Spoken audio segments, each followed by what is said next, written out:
Okay, thank you. Thank you, Udduk and Uddukta and Mr. Bipu.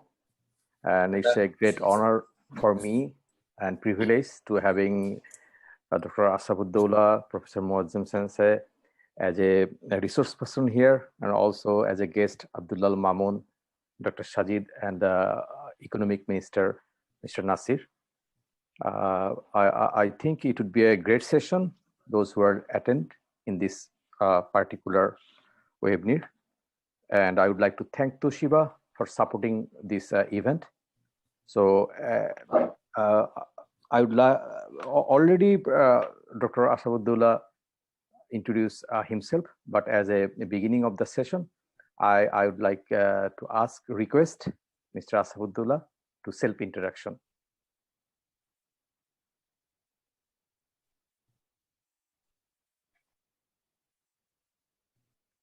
Could you please, your microphone is muted.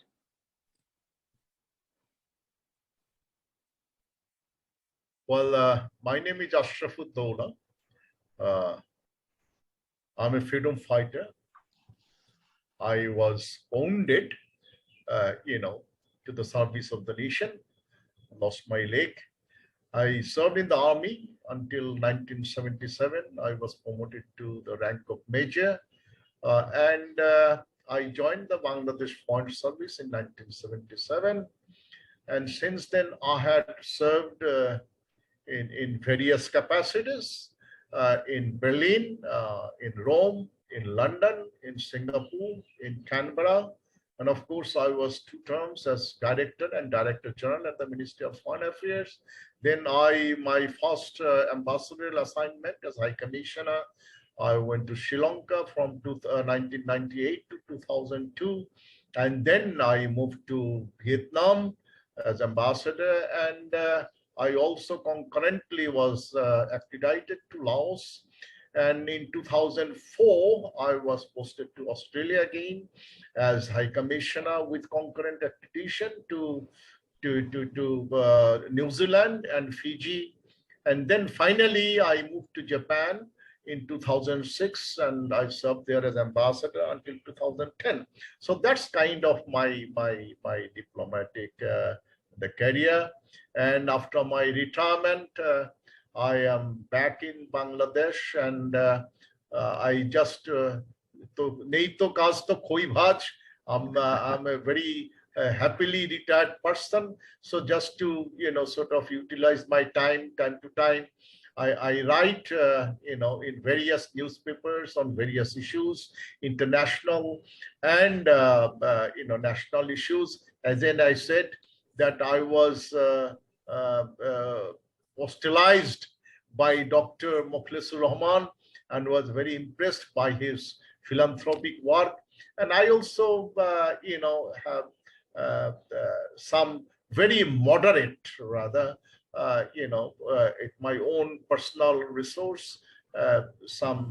We have 40, we provide scholarship to 40 students, mostly girls, from high school to university level. And in last 15 years, I'm happy to share with you that we have a number of, successful students, who had finished their tertiary education and have gainfully, employed. And that's the success. Had it not been our intervention, many would have been, as girls would have been married long, back, and by now, some of them would have been, grandmother. And that's kind of very small thing that I do, and it's a pleasure, that I have a personal philosophy, and I'd like to share it with you. What makes you fortunate? Is that you have tons of money, lots of money, fleets of car and ranges of big building, but does that make you fortunate? At best, it makes you filthy rich. At worst, it makes you greedy.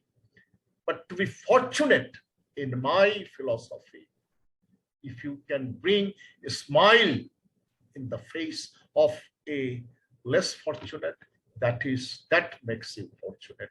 So I'm trying to be fortunate. We did it, and I'm happy, satisfied in a very humble and a small way what I am doing. So that's all I can say about me. And thank you very much. Thank you so much, sir, for your nice introduction. It was a great honor for me to meet with you in 2009, perhaps, when the present information minister was invited in Japan the first time, just after a newly elected government representing in embassy. On that time, I meet with you. I remember you very well. So thank you. So now I would like to request Professor Moazzem Hossain, who is a leading entrepreneur in health sector, developing, especially working in the medical sector. And so could you please, Moazzem Sensei, introduce yourself in short? Thank you very much, Dr. Masood. I am Dr. Moazzem Hossain, born in definitely Bangladesh. And then from Dhaka University, I have completed my MBBS degree. Then I went to Nagoya, Japan for PhD program. With Monbushu scholarship, I have completed my PhD on pediatric surgery. After returning home, I have started Aichi Hospital Limited with the kind support of Bangladesh Cooperation Society, Japan Bangladesh Cooperation Society, that is JBCS, in 1996 January. And after that, I have established some other organization like East West Medical College and Hospital, Update Dental College and Hospital, then East West Nursing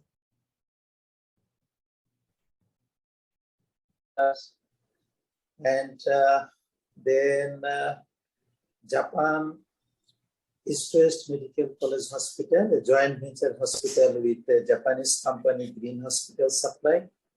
And now I am working as a managing director there. Thank you very much for giving me time. Thank you.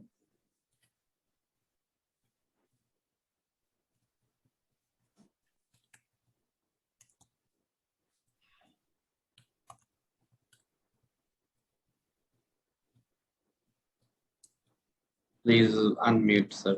Sorry. Thank you, Professor Moazzem Hossain. Thank you, sir. So now I would like to start the session, and our first speaker of this session is Dr. Abdullah Al Mamun, Associate Professor and Chairman, Department of Japanese Studies, University of Dhaka. Professor Mamun, could you please start your presentation? It's 10 minutes presentation, and audience, you can feel free to ask that question after the presentation on your chat box. I will take the question and give it to the presenter. And after this presentation, our resource person will discuss regarding this presentation. So please, Professor Mamun, start. Can you hear me, Dr. Masood? Yeah, please. I can hear you clearly. You see my slides? Yeah, I can see. Okay, just give me a minute. And the audience, I request you, please attend this session and listen the session much more. Just a minute. Yep. Hi.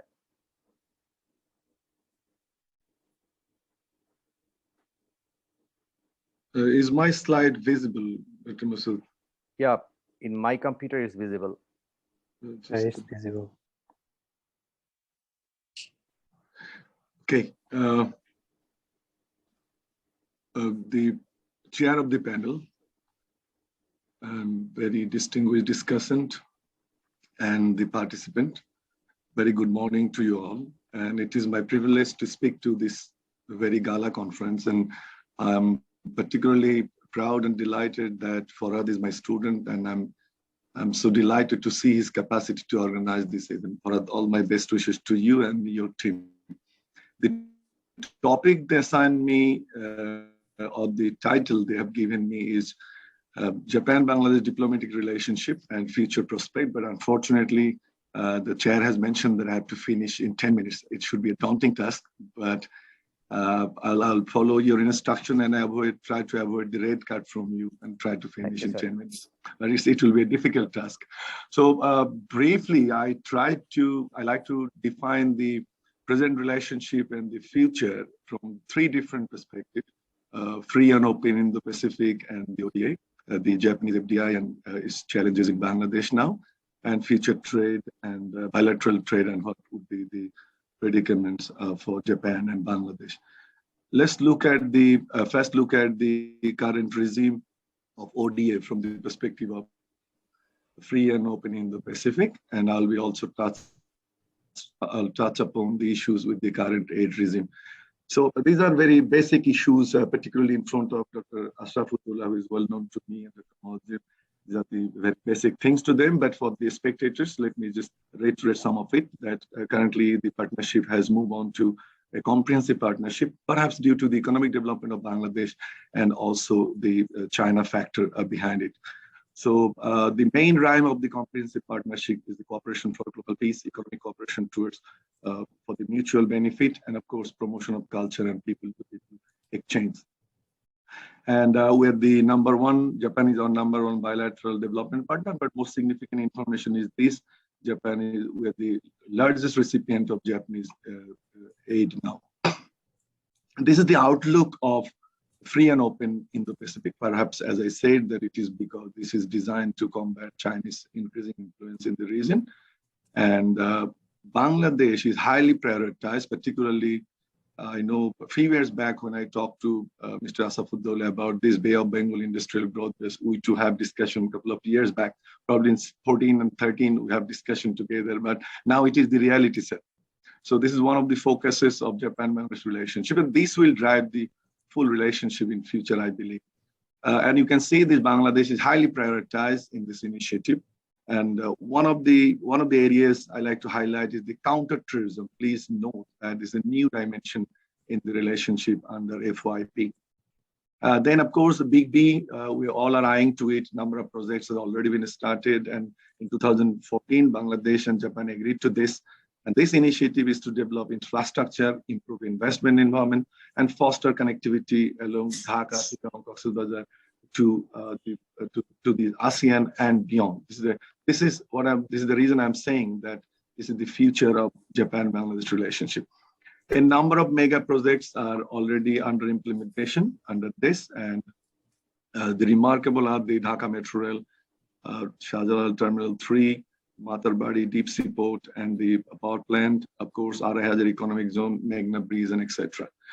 However, the new dimension or new twist to this free and open Indo-Pacific is the cooperation in maritime security, cooperation in capacity building on maritime law enforcement, cooperation in the counterterrorism, and of course, resolving Rohingya crisis. These are the new dynamics to Japan-Bangladesh relationship, which are historically defined the economic partnership, but these are the political elements under the free and open in the Pacific. Let us now briefly look at the current aid regime and the flows. So Japan, current aid regime expect that Japan should be respectful to three things: ownership, more budget support, and alignment. But the reality tells that Japan has historically paid less attention to the international aid effectiveness agenda, which I have shown that ownership, more budget support, or alignment. And perhaps due to the capacities of our government, the Japanese aid remains supply driven and mostly suppliers credit. We only see the equipment, we only see the experts, but we don't see the money. This is also defined as the tide aid, and only Japanese companies get the opportunity to work. Why I'm highlighting this? Because in future, as we're moving forward, there will be less of appetite to yes to all aid. So this is the flag. I like to raise a flagship here, or raise a flag for the two countries to revisit the aid regime. Normally, we don't receive budget support from Japan, but at the time of the COVID-19, we have received one, and we have received the second budget support from the Japan as well. Effectiveness of Japanese aid is highly admired in the infrastructure sector, in agriculture, and other sectors, but in the governance, the investment of JICA is colossal. But if we look at the impact of Japanese aid in our governance sector, people present here from Bangladesh and also from Japan, you can understand that the impact of Japanese aid in terms of governance has a big question behind. So these are the areas, and Japan has already invested 12 projects, 4 loan projects, 5 TA, 1 grant, 12 advisory projects, but outcome is not yet visible. Second thing I like to highlight in the presentation in the prospect and challenges of Japanese FDI present and the future. We know Bangladesh has set a vision to become a developed country by 2041, graduation by LDC graduation by 2026, and we have 2 more milestones. One in 2030 to become SDG graduate, and also to become a middle income country by 2031. And definitely Japanese FDI can play a critical role, a catalyst role to achieve our development vision. Because we can be connected with ASEAN, there are cheap labor facilities available, we have a growing middle class, we have geopolitical advantage, we're between China and India, and also we can export Japanese companies' product to ASEAN and beyond. And we should not forget that Japanese companies are having discomfort in China and ASEAN countries for numerous reasons. And our government is ready to incentivize Japanese investment, and it is increasing. The number of companies has raised from a few 82 to 211 to 324. There are a number of sectors. You can see the Japanese investment is coming, but I would like to focus more on the predicaments. There will be huge prospect of Japanese FDI in Big B, of course. When the Matarbari opens, there will be a huge prospect. Araihazar will be opening soon. We'll have more Japanese companies. But the problem is the challenges we are facing. I am currently working on 2 research on Japanese FDI. One is the comparison with ASEAN, and another one is our development vision and contribution of Japanese FDI. When I was interviewing Japanese companies, the first thing they say that only few companies, although we're saying the 324, but only few companies are doing well. And secondly, what we say in Tokyo, what our diplomats, what we promote in Tokyo through trade fairs and FTAs, but the reality is different when they come to Dhaka. We have issues in custom clearance. Still, we do LC as only country with Pakistan. There's no telephonic transfer. There are lack of cash intensive in the remittance industry. Always gap between the inside and outside EPZ is another problem. Allowance of project office is a difficult thing. Double taxation in number of projects is also a predicament. But one of the thing I should highlight is the tax, customs, and other government offices. This is called grabbing money culture, or the speed money that has to be looked in. But good thing is that government is working. There are a number of initiative has already been taken, but for our future, this issue has to be eliminated. Finally, I would like to highlight my third viewpoint. First, I said ODA, second, the FDI, and third one is the bilateral trade relation between Japan and Bangladesh. You can see that it's a trade imbalance exists between Japan and Bangladesh. However, in both the sides, the situation is promising. It is increasing in favor of Bangladesh and in favor of Japan as well. But the trade deficit is, in fact, in favor of Bangladesh. The negative trade balance is in favor of us. But still, we are having GSP facilities in Japan. Japan likes to promote Japanese Bangladeshi product, but we have to improve the quality of the product. We have to diversify our export basket. Then only we can increase our market in Japan. However, one recommendation I like to make here, and we have to make a note here, that Japan did not allow any country who already graduated from LDC like Botswana, Cape Verde, Maldives, Samoa, Equatorial Ghana, or Vanuatu. So if we like to continue with GSP facilities and others, so remember Japan didn't yet any LDC graduate to access their market after LDC graduation. So after 2026, I think government needs to start negotiating with Japan for Bangladesh for FTA. Finally, I like to highlight a couple of issues. First of all, when I say that Japan needs to revisit its aid regime or ODA policy, because we are developing. Meghna Bridge and Padma Bridge, one of the testimony of our capacity.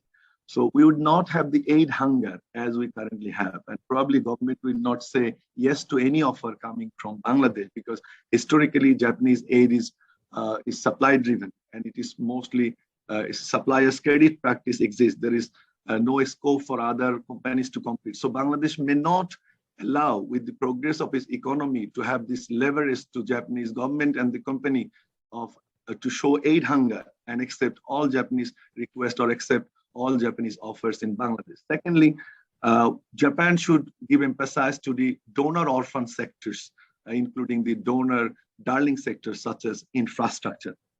Third point I like to highlight for the future relationship is the improvement of the overall investment climate. Japanese investment can be really the catalyst of our development, catalyst to materialize of our development vision. But Bangladesh government, particularly our Commerce Ministry, needs to be proactive to have a congenial atmosphere of Japanese FDI in Bangladesh. And then there has to be systematic bilateral trust and systematic bilateral outcome between two countries, because both Bangladesh has potential, but it has to increase the number of goods or improve the export basket, then only we can have advantage. I'm not saying that FTA is the panacea for Bangladesh to have trade with Japan, but after graduation will not have access of GSP. Thereby, it is important to start negotiation FTA process. JETRO has already undertaken a survey, and all Japanese companies, almost 85%, likes to have FTA from Bangladesh. But after signing of FTA, the advantage we can have the improvement of trade, the quality of our products. So that has to be remembered. Finally, this is the final express. And final thing I like to add is if Japan likes to see Bangladesh relationship with the eye of the Quad, and also with this current position in Ukraine-Russia war, I think that may create discomfort in Japan-Bangladesh relationship in future. I don't know whether I have crossed the time, but I tried to be very brief. Thank you very much, Chair, and thanks to all audience. Thank you so much. It's an excellent presentation with lots of information here. So for the discussion panel, I would like to ask Dr. Asafudullah, sir, what do you think? What is the major challenge to improve the bilateral business between Japan and Bangladesh? You were here. Well, yeah, please. Thank you, Dr. Abdullah Mamun. Though it was very short, brief, but it's very comprehensive. You have covered all the areas. You did not leave any cleavages. So you have really covered all the areas. You have covered the geopolitical, factors. You have covered the ODA, the investment and trade. You see, let me first start with the ODA. I think Japanese authorities have a very respectable views about the utilization of ODA in Bangladesh. When I was there and at a conference, they mentioned Bangladesh as a role model for the utilization of ODA. That's the official perception of Japanese government, how we utilize the ODA in the country. And doing business with Japan, Japan is a country which strictly follows the compliance, UN compliance, So when it comes with the compliance, it also comes with a lot of, a number of, conditions that so that, they remain at par internationally. Coming to, the trade relationship, and you are very right that, initially, what did we produce in Bangladesh that we could export to Japan? Trade is not business, is not of charity. You have charity is a different thing. But when it comes to business, it's all about making money. It's all about making profit. It's all about making quality. All about making how your product that you produce is acceptable by the person who is paying money at the, you know, at the shop. So this has been a very challenging, you know, I was there, you know, what could really Japan import? Yes, we had leather started, we had ceramic started, little garments started. I know there was one lady, you know, Japanese girl who was studying Bengali, and she found out, you know, the jute, and in combination harnessed, you know, the jute and leather, and she was selling this, you know, the bags, ladies' bag made of jute and leather, and that was really doing well. So slowly, I think as our quality products, we are also expanding, and our export market basket expanding, and also quality is improving. And I'm sure in time, you know, they will make progress, and which we have seen that, you know, the upward, you know, trajectory that it has been making good inroads into the Japanese market. Don't forget that Japan is a country of zero tolerance. So it has to be, they have to maintain that quality, and they won't compromise, you know, on that. So that's about trade and investment. Well, you know, that investment in the country, again, it comes to making profit. They don't invest just to create employment. They invest to make money. That's what very cardinal principle of doing investing in a country. Why should some private investor, you know, come and sink money? They have to have assurances that their money will bring profit to them. And there are many various factors. I know when I was in Singapore and I was in Japan, I have always come across with this question. Look, there are three things that they would like to do. That A, that if their investment is safe. B, how is the culture? And third, what are the structural, you know, what are the structural challenges? And fourth is, look, we are not interested about incentives. We'd like to more know what are the disincentives. I think that is the factor that they, you know, drives, motivates an investor, you know, to come. Third thing, the last question about the geopolitics.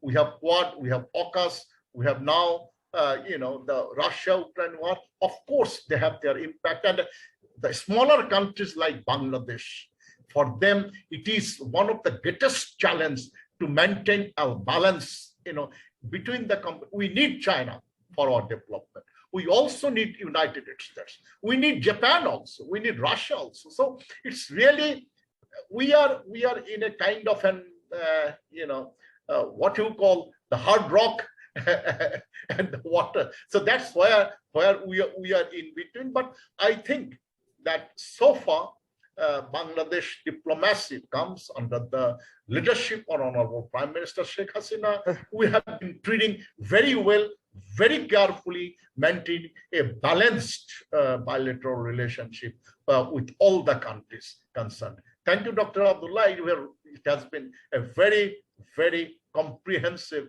you know, I'm impressed with your presentation. Thank you. Thank you, sir. So Professor Mojim, Sensei, could you please discuss about his presentation and in short?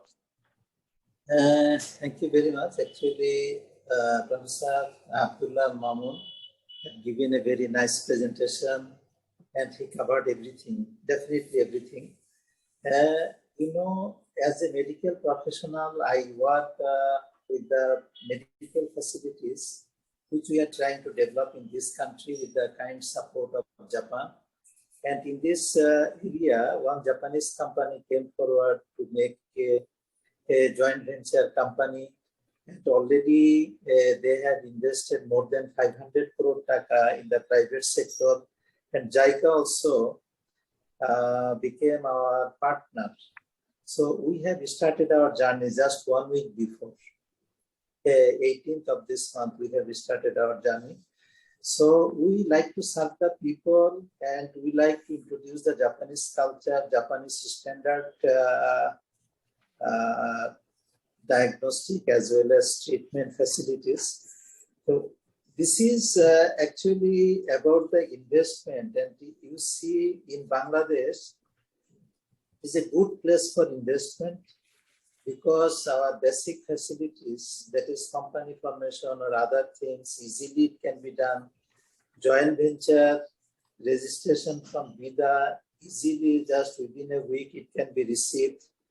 Then for the foreign company, tax, VAT, in many area, actually government is giving some facilities. And already Mr. Mamu mentioned that double taxation. Yes, we are giving this facility to our Japanese expert. Once they are paying tax here, definitely they don't need to pay tax in their own country.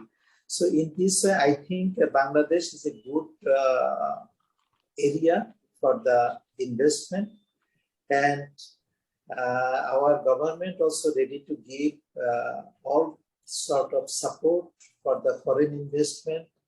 So we like more and more Japanese investment in our country. Thank you. Thank you very much.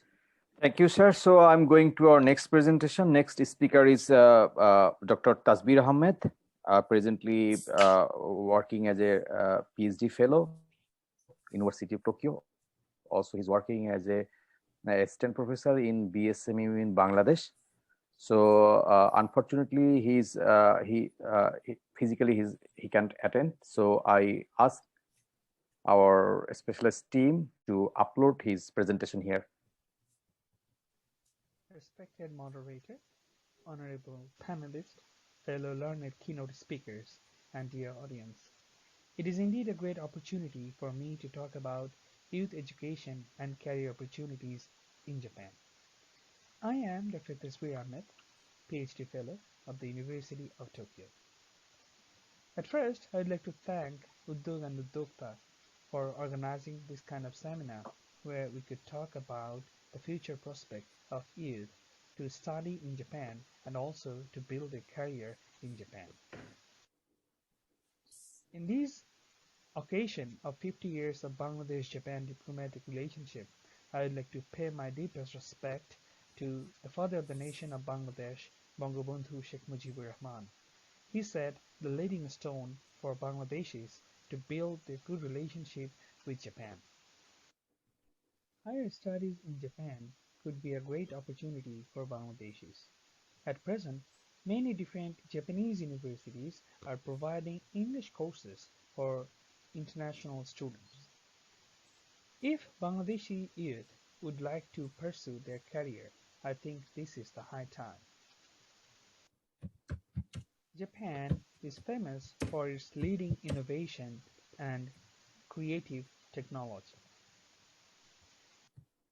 As the president of Bangladeshi Student Association of University of Tokyo, I would like to proudly say that at present the University of Tokyo has set up a Bangladesh office.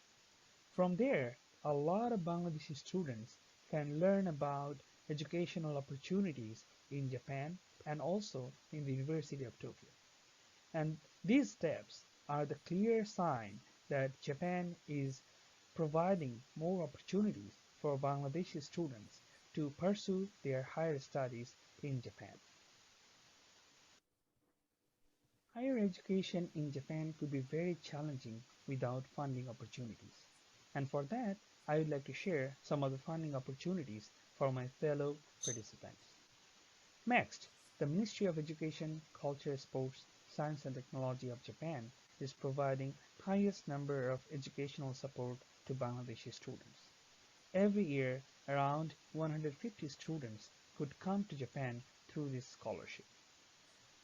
In addition to that, we have Japan Student Services Organization, we have JDS, the Project for Human Resource Development Scholarship by Japanese Grant Aid, and ADB, the Asian Development Bank. They are providing very good sum of money to study in Japan. Especially for the graduate program, they are offering large number of funding opportunities. Beside that, there are many other private funding opportunities where many different companies and non-government organizations are providing fund to the Asian students, especially Bangladeshi students. So, if you want to pursue your career in Japan and if you want to obtain the higher studies in Japan, I think you can apply these scholarships, and for that you can try to knock and check their respective websites. After graduating from Japanese universities, a large number of Bangladeshi graduates have moved back to Bangladesh.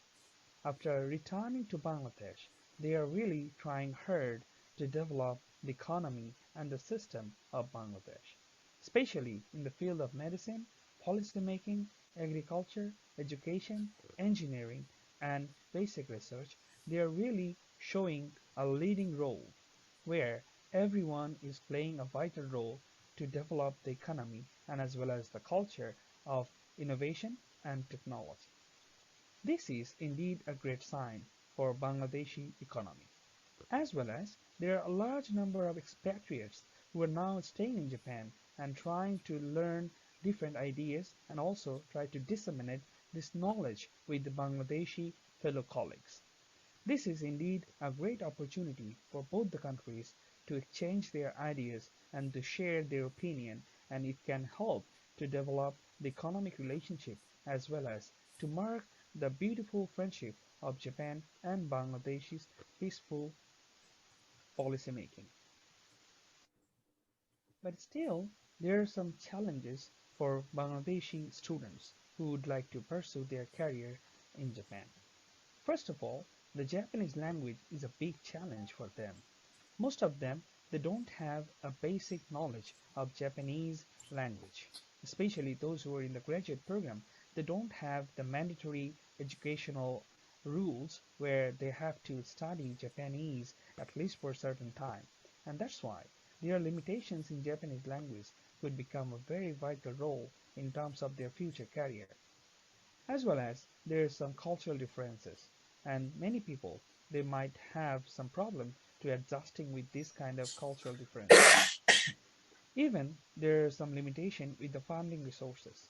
You might have some nice ideas to develop and to create some new leading innovation, but if you don't have enough funding resources, then it could be very difficult to develop that idea and to do that experiment. And this is very challenging, especially for a country like Bangladesh. Another important point would I would like to share is like the networking issue. Bangladeshis are working here in large number, but still they don't have a good networking site where they can share their ideas and information. As well as there are many other opportunities for different job openings, but still because of this lack of networking, they don't know about these ideas. And we don't have a valid database which is being supported by the embassy or by any other organizations. So as a result, it is really difficult for new Bangladeshi startups to develop, as well as new Bangladeshi entrepreneurs who would like to share their ideas and to get finding resources. It is very difficult for them to get this kind of information. And most importantly, we don't have enough opportunities to encourage technical training. And that's why even we had enough human resources, but we cannot utilize those. But I think if we could focus on these issues, it could be very, very important, and it can also create opportunities for Bangladeshi youth to obtain their certain level of jobs, as well as it can help their economy, and as well as it will increase their living standard. Out of this, I would like to highlight the Japanese language. It would be very important for you to understand the situation. That's why it is important to learn the language, as well as it is important to do a good networking with fellow Bangladeshis. And if we have a strong database, then we might have that opportunity to help each other. To create a strong database and a good networking site, I would believe that Udyog and Udyogta could play a vital role here. They could create a big opportunity for Bangladeshi youth to share their ideas, and this platform can also create create some funding opportunities for them. Being a young entrepreneur, it's really difficult for them to find different funding opportunities. As you know that many Japanese companies are ready to provide support to the young entrepreneurs. I would believe through this platform we could help the young, talented, innovative youth who would be our future leaders, who would lead our economy as well as create a beautiful Bangladesh. With these few words, I would like to thank everyone for allowing me this opportunity to share some words, and I believe that in future our Bangladesh will shine brightly. That's all from me. Thank you again.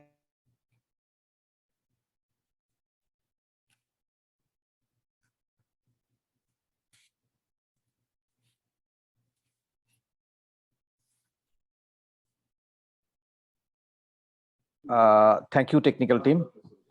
Nicely uploaded this his message. It was a nice presentation. Also, here is some good information, and we received lots of questions from the attendants, especially to Dr. Mamun.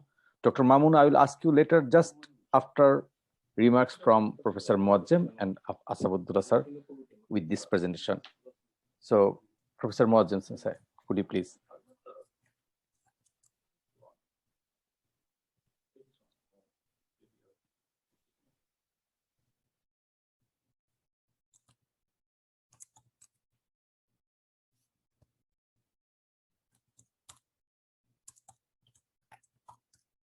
So you are muted. So,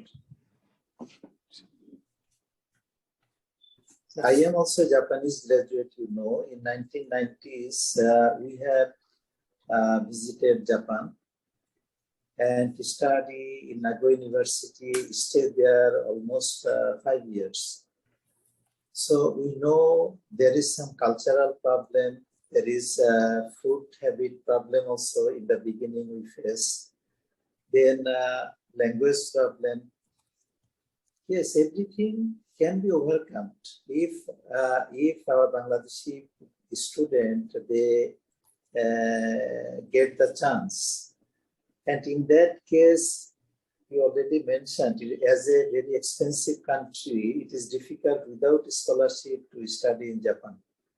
So I think Japan can extend more. They can provide more scholarship to our Bangladeshi students. In that case, they can get more chance to study in Japan. And one very important thing I like to mention that about the skillness, what we have learned from Japan. And after returning home, we have introduced that technology in our country, especially in my field, it is laparoscopic surgery. During that time, it was not available in Bangladesh. Now, everywhere we are doing this one. So we have introduced this technology in this country, and we like to develop a skill development center here, through which we can skill our manpower. And in this respect, I think Japan and JICA can give a big support. They can provide the expert or the skilled manpower to train up our raw people. Another one thing, actually, for the nursing development, Japan can extend their hand. You know, during the COVID time, we had only 700 ICU nurses. We need more and more trained nurses. So to develop this sector also, Japan can give a very good support, I believe. And as a medical professional, another point I like to highlight here, in our country, we have dental college or dental laboratories, but that is not up to the mark. So in this area also, Japan can give support, like they can provide the technical support for the development of AutoCAD, CAD-CAM development. That is some laboratory product and laboratory system development. In this area also, Japan can give support. So actually, as a medical professional, I told everything about the medical things. And finally, I'd like to say another one thing. Japan having lot of old people, so they can give us support to receive the caregivers.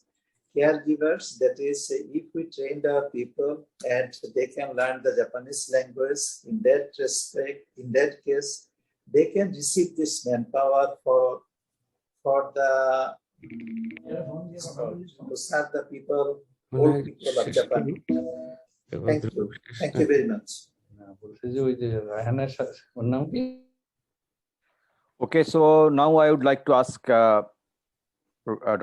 Asafudullah sir, could you please make your remarks about this presentation in short? We have little time limitation is here.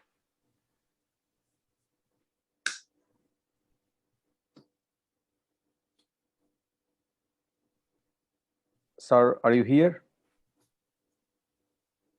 I think he's absent right now. So, okay, so I would like to go to the next presentation. This time, Economic Minister, Mr. Nasir, he will deliver his lecture. It would be very interesting, we hope. So, please. Thank you very much for allowing me to say a few words. Actually, I was not connected so far. I'm extremely sorry that today was a bit busy from the perspective of the embassy and Ambassador sir. I had to accompany Ambassador sir to that meeting. Perhaps all of you, some of you know, Bangladesh-Japan Society, Japan-Bangladesh Society, JBS, AGM was today, and Ambassador delivered a speech as chief guest there. So it was a physical in-person program, so we had to go there. And just now I came back to my office and attending. Sorry, extremely sorry for my delay. So I will try to be brief. I have prepared a few slides that I want to share with you, if you please allow me. So I have to share the screen. Here it is.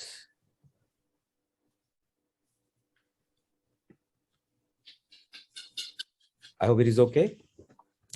So I was requested to say a few words about the Bangladesh-Japan, sir. Yes, Islam, sir. Sir, sir was kind enough to to accompany me to my room because I was a little bit delayed. Thank you very much, sir. Sir, open. Yes, sir. Yes, sir. Okay. Sir. Extremely sorry. Let no me problem at all. Please proceed. Okay. So I was requested to say a few words on Bangladesh-Japan economic relationship. And so far we have achieved a lot, but we hope to achieve many more milestones in future. Of course, currently Bangladesh is enjoying a very high growth of economy. I just wanted to show you this thing that if you segment it in a 12-year segment, the last 50 years, we find that previously the increment of our GDP was doubled it took about 12 years so far. But this time, the last 12 years, it grew at a rate of 4 times than the previous one. And according to some survey, that we are enjoying $409 billion worth of GDP. Anyhow, the topic of the Bangladesh-Japan friendship, I wanted to touch upon a few of those: the economic relationship, on trade, on ODS support and FDI, and lastly, of course, how we can enhance in the future. Now, there is a comparison that I want to show you. Of course, the population-wise, we are larger than Japan, but area-wise, Japan is much larger, almost 2.5 times larger than Bangladesh.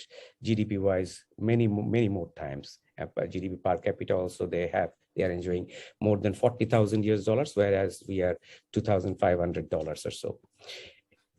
The history of Japan-Bangladesh relationship is, of course, even before the independence, we were having very good relationship. But since our independence, it grew stronger.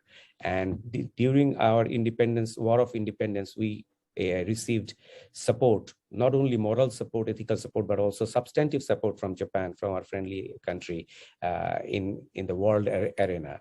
Obviously, you know that in the United Nations Security Council and General Assembly, while we were fighting our War of Liberation, Japan supported us in UNGA and UNSC. Even not only the Japanese politicians and Japanese civil society, but even the Japanese school children were also who came to know about the war-affected people of Bangladesh. They came out with their open hands, and they contributed even with their tiffin money. That is a good gesture on their part.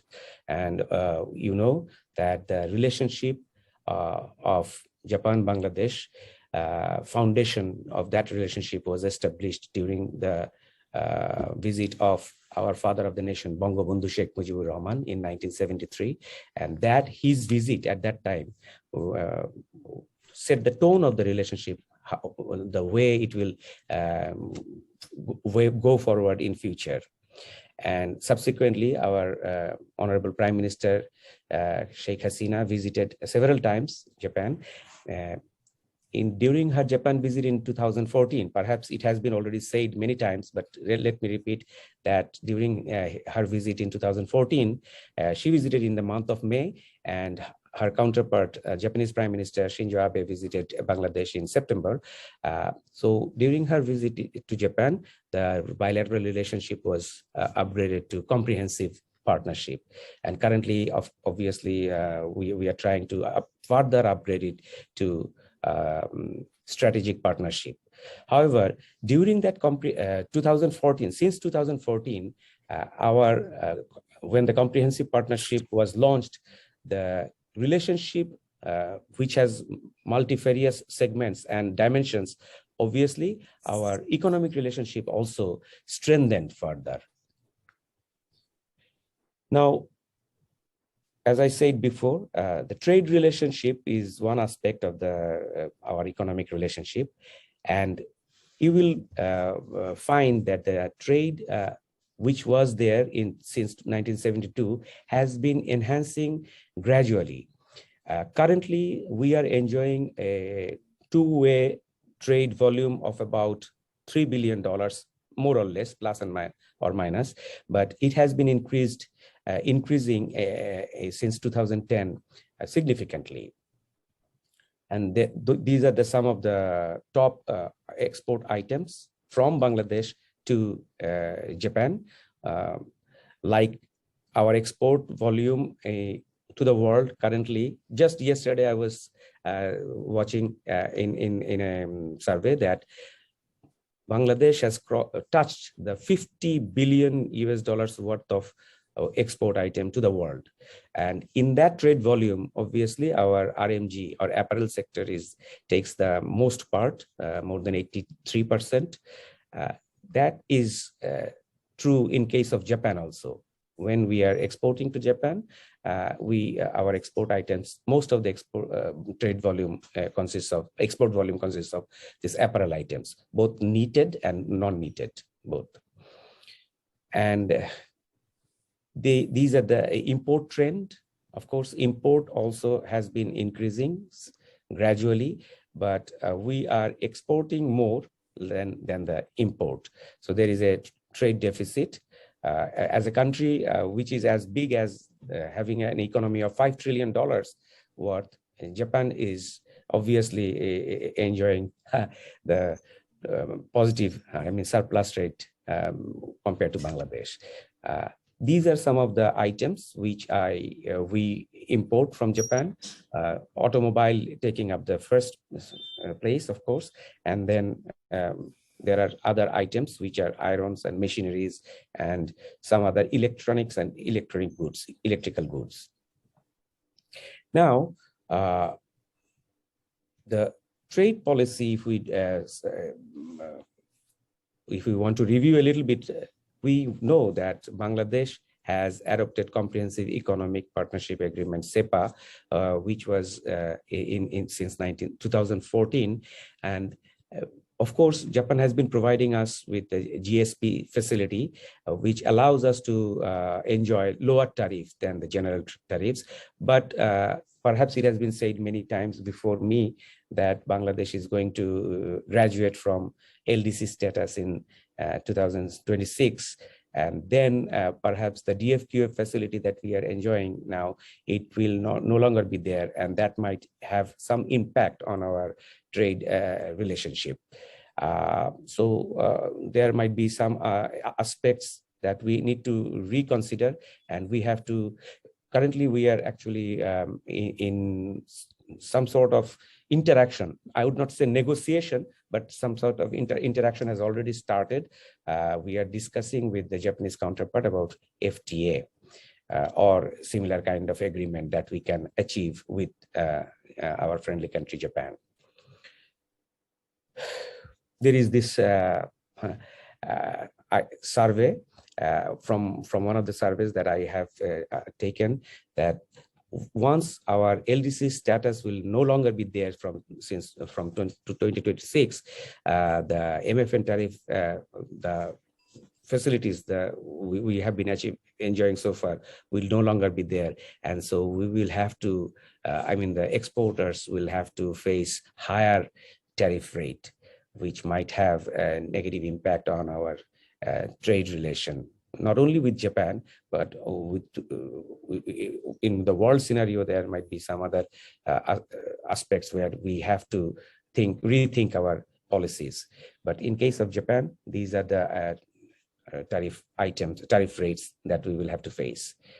Now, Japanese ODA facility, all of us know that Japan is the single largest bilateral development partner of Bangladesh. We have been receiving, on an average, $3 billion worth of overseas development assistance, loans in the form of loans, grants, and technical assistance from Japan.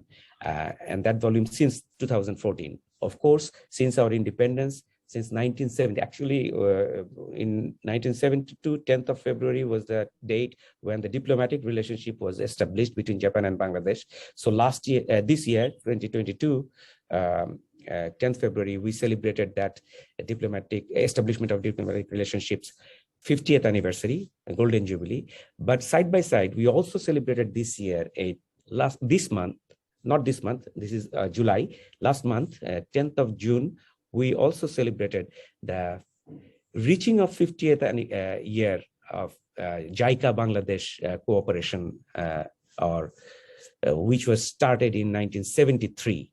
So since that period, since the independence, we have been receiving assistance from Japan, but the structure of the assistance has changed. Initially, it was mostly food aid, commodity aid, mostly in the form of grant. We didn't have to repay, but gradually, as the economy of Bangladesh grew stronger, and since the upgradation of our relationship to comprehensive partnership in 2014, as I have mentioned before, our structure of the foreign aid from Japan, or ODA support from Japan, has changed more towards loan than from grants. The grant component is still there, technical assistance component is still there, but the loans have taken the front seat in a huge manner, and they are helping us in our infrastructural development, the huge mega projects like the MRT. Now, Japan is supporting us in 3 lines of MRT, MRT line number 1, MRT line number 5, and MRT line number 6. Actually, number 6 is already going to see in operation. We are going to see that in operation soon this year. And also this Big B initiative that you already know, Bay of Bengal Industrial Growth Initiative. Under the auspices of that, there are so many other mega projects, like in the Southern Chattogram Development Project, like the Matarbari Sea, deep sea port, and also not deep sea, but seaport. And then there is this Matarbari coal-fired power plant. So these big projects are also there.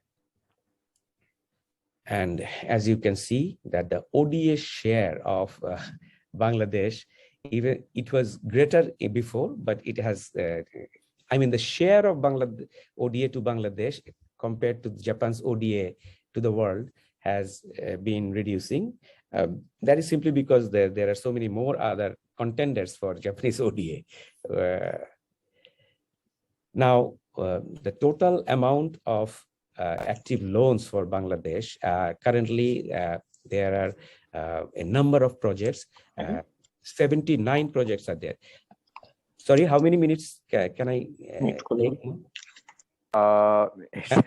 Over already? Yeah, it's over. But anyway, could you please as quick as possible? Thank you. Okay, so let me just go quickly, maybe a couple of minutes. Just last week, June 28, we have signed 2 more projects. One was for the Dhaka Mass Rapid Transit Development Project Line 5 and Southern Chattogram Regional Development Project, 165.86 billion Japanese yen's worth of agreements, both the agreements. So this is continuing, and this will continue to be so in the future as well. So there are some more slides I should skip. Otherwise, I will not be able to finish within a couple of minutes. And if we talk about the investment from Japan, there has been a continuous trend of increase in the investment. Currently, not a lot of amount in terms of money, but in terms of that is $1 billion more or less. On an average, but the trend is positive, and more companies are coming to Bangladesh. Currently, there are 326 Japanese companies who are in operation in Bangladesh, and you know that in Arai Hajar Narayanganj, there is a special economic zone. Bangladesh government is establishing 100 economic zones, out of which one is specially dedicated for Japan, that is Japanese economic zone in Arai Hajar. And there are so many fiscal and non-fiscal incentives offered to the companies who are willing to invest in Bangladesh. That will certainly make them more willing to come. So this is some information about the Japanese economic zone, which will be operational soon. $300 million have been provided by JICA for its economic development, and Sumitomo Corporation of Japan is developing that in collaboration with Bangladesh government, of course. So these are the facts and figures about the more than 60,000 jobs will be created only in the Japanese economic zone. So this is a plus point for us. Now let us conclude. Of course, everybody is hopeful, as I understand, that the economic relationship side by side vis-a-vis the overall bilateral relationship, which is currently under the umbrella of comprehensive partnership, it is going to improve. Everybody is hoping that, everybody believes that, actually, not only hope.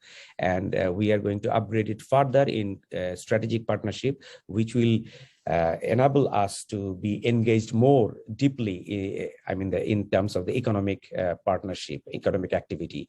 And that will be beneficial not only for Bangladesh, but also for Japan as well. Since there will be no more preferential treatment after 2026, when we will be graduating from LDC. So obviously we will have to counter that by taking up measures, like we could request Japan to go beyond 2026 and continue providing such kind of facilities, maybe 3 more years, maybe up to 2029. And in addition to that, that is one way of doing it. Another way might be to conclude some trade agreement like FTA or PTA, preferential trade agreement.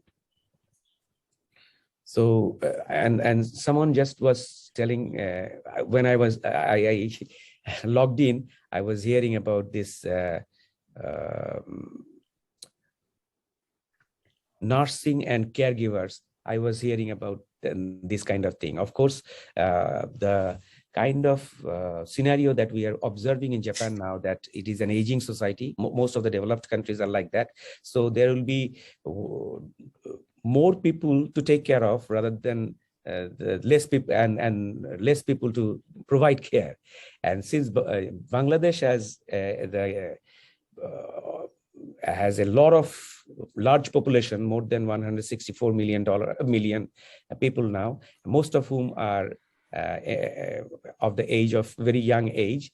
So we have this demographic dividend, and if we can provide appropriate skill to them, professional knowledge and Japanese language skill, and also Japanese business manner, and then bring them to Japan for working in different sectors, including nursing and caregivers, they will be beneficial not only for Bangladeshi skilled manpower, but also for the Japanese aging society who will be requiring their help.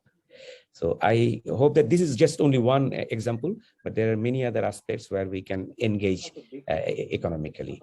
So I should not take much time. I have already overshoot, and I'm again sorry for being late, but I hope that I could contribute a little bit, as little as possible, but it was very worth of coming here hurriedly and joining this August gathering. Thank you. Thank you very much. Thank you so much for your nice and energetic presentation. It's a lots of information here, and we as a Bangladeshi and from the Uddok and Uddokta would like to thank Bangladesh Embassy to build very strong business relation between these two countries. We're always thankful for Embassy's extreme work to build up this bilateral relation. Hope that will be the key change of Bangladesh. Thank you so much. So we have already over the time, and we like to thank the attendees.